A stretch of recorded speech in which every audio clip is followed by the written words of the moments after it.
Aujourd'hui, on va parler de comment gérer l'énergie pendant les fêtes de fin d'année. Donc, ça peut être votre énergie ou celle de votre enfant, ou évidemment les deux. Et récapitulatif, pourquoi c'est important, particulièrement pendant les fêtes? Parce que c'est une période qui a beaucoup de surcharge sensorielle, le bruit, les odeurs, les lumières, etc., où il y a beaucoup de demandes sociales qui se rajoutent au quotidien, les réunions de famille, les célébrations, les repas, etc. Et où, en plus, c'est une période de l'année où, avec la faible luminosité, on peut être plus fatigué. Et aussi, il y a beaucoup de changements dans une routine puisque, il se passe plein de choses qui ne se passent pas le reste de l'année. Et tout ça, ça peut engendrer une augmentation de la fatigue. Du coup, que peut-on faire? Alors, je vous ai préparé un petit outil plutôt simple, rien de révolutionnaire, mais qui peut vous aider, c'est d'utiliser quelque chose de visuel en prenant l'analogie du téléphone ou de la batterie du téléphone pour être plus précis.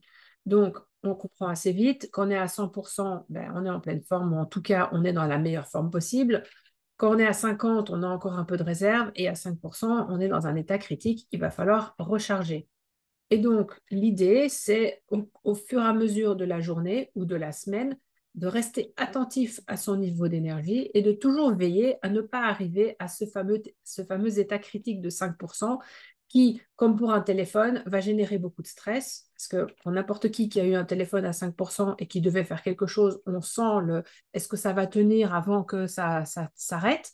Ben, c'est un peu la même idée ici, de toujours éviter d'arriver à 5% et quand on est à 5%, d'avoir rapidement une solution pour le recharger. Donc ça, c'est le pourquoi de l'analogie. Ensuite, comment vous pouvez l'utiliser, c'est soit vous identifiez, vous vous notez pour que ça devienne plus facile pour vous au quotidien les indices que votre enfant est à 100% et au moins à 5% parce que c'est plutôt les extrêmes qui sont intéressantes au départ, où vous lui demandez de vous décrire comment il sait, par exemple, qu'il est à 5%. L'avantage de ça, c'est que ça va devenir une référence commune, un outil qui va être visuel qui peut aider votre enfant à identifier plus rapidement son état et donc aussi plus facilement chercher elle-même ou lui-même des solutions. Donc, soit vous le faites vous-même, soit vous le faites ensemble. Une fois que vous avez commencer à réfléchir là-dessus. Évidemment, le téléphone et l'enfant, il faut le recharger. Donc, c'est pas mal de lister ou de le faire progressivement au fur et à mesure que vous constatez des choses qui donnent de l'énergie, donc ce qui va recharger, et ce qui prend de l'énergie, particulièrement ce qui est très énergivore. Parce qu'évidemment, il y a plein de choses qui prennent de l'énergie, mais il y a des choses qui comptent bien plus, comme au Scrabble, hein. Il y en a qui comptent triple ou double.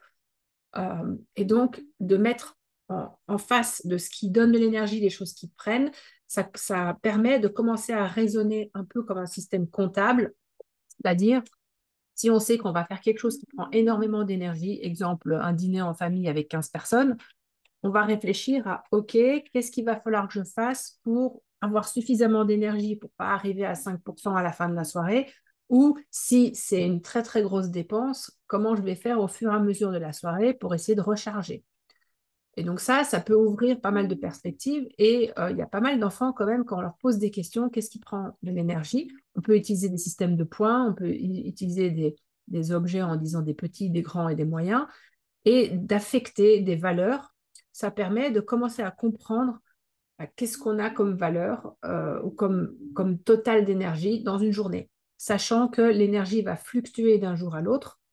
Et donc, c'est vraiment un très bon outil à commencer à mettre en place pour aider la personne à comprendre ce qu'il aide et ce qu'il n'aide pas. L'autre intérêt de cet outil, c'est que c'est quelque chose que vous pouvez communiquer à vos alliés, hein. On parlait des alliés il y a un jour précédent du calendrier. Et si la personne est là, les informations sur ce qui est énergivore et ce qui restaure l'énergie, bah, c'est l'occasion pour elle d'essayer de favoriser cette situation. Alors, juste en termes de ce qui prend de l'énergie et ce qui ressource, en général, les deux c'est des choses opposées. Donc, ce qui prend de l'énergie, c'est l'aspect social, c'est toutes les nouveautés, tout ce qui va demander des fonctions exécutives, donc la planification, l'organisation, tout ce qui demande de l'attention, qui n'est pas de l'attention sur quelque chose d'apprécié ou de connu. Et ce qui va donner de l'énergie, typiquement, il faut aller chercher du côté du sensoriel, des intérêts spécifiques. Donc tout ce qui est passion, de se plonger dans un film, de se plonger dans son truc, s'il adore faire du vélo, ben, il fait du vélo. Tout ce qui va baisser la charge sensorielle et tout ce qui va être parfois de se mettre dans un endroit au calme, sans personne. Ou ça peut être pour des gens qui ont besoin de bouger, justement, d'aller danser, faire du trampoline, courir, sortir, etc. Donc vous allez toujours avoir des solutions sensorielles. Donc ça, c'est l'aspect énergie. Après, la fatigabilité, elle vient aussi du caractère changeant et imprévu, ou en tout cas moins familier du quotidien.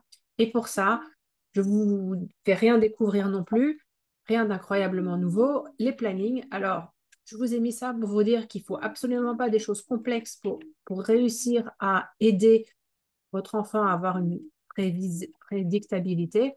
Vous pouvez utiliser une ardoise Velleda pour dire voilà ce qu'on va faire aujourd'hui ou lui dire voilà ce qu'on va faire demain.